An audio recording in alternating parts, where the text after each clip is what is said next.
Assalamualaikum warahmatullahi wabarakatuh. Pada kesempatan kali ini kita akan membahas konsep penurunan tekanan uap.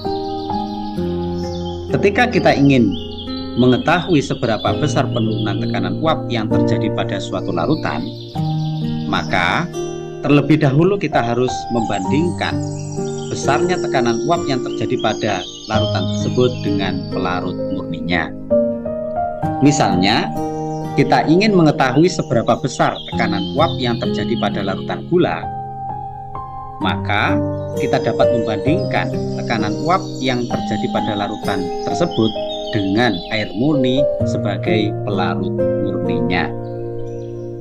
Oleh karena pada larutan gula terdapat gula sebagai zat terlarut, sedangkan pada air murni tidak terdapat zat terlarut di dalamnya, maka kita dapat memahami bahwa gaya antar molekul pada larutan gula jauh lebih kuat dibandingkan air murni. Oleh sebab itu, apabila kedua cairan tersebut dipanaskan, maka jumlah uap yang dihasilkan pada larutan gula jauh lebih kecil dibandingkan dengan air murni. Hal ini mengakibatkan tekanan uap yang terjadi pada larutan gula jauh lebih kecil dibandingkan dengan air murni. Nah, berpijak pada penjelasan tersebut, kita dapat memahami besarnya tekanan uap suatu larutan melalui diagram fasa berikut ini. Diagram fasa merupakan diagram yang menunjukkan perubahan fasa suatu zat pada berbagai kondisi temperatur dan tekanan. Nah, garis vertikal ini menunjukkan besarnya tekanan suatu zat. Sementara itu, garis yang horizontal ini menunjukkan besarnya temperatur suatu zat. Sementara itu, titik E dan titik B merupakan titik triple. Titik triple merupakan suhu dan tekanan ketika ketiga fase gas, cair, dan padat suatu zat berada dalam kesetimbangan termodinamika. Sementara itu, titik B merupakan titik triple untuk pelarut murni, sedangkan titik E merupakan titik triple untuk larutan.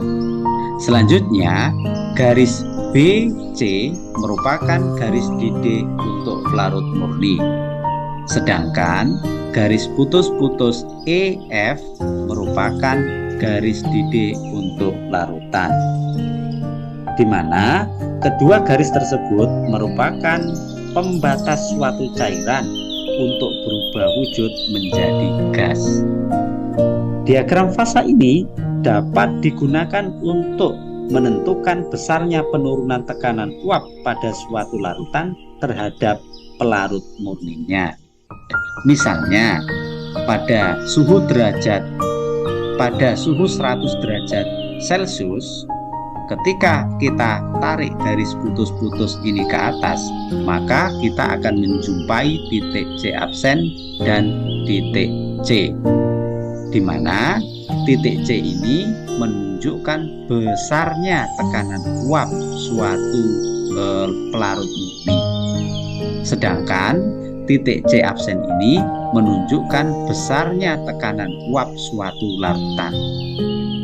Berdasarkan kedua titik tersebut, dapat kita pahami bahwa besarnya tekanan uap suatu larutan selalu lebih kecil dibandingkan dengan besarnya tekanan uap pada pelarut murninya.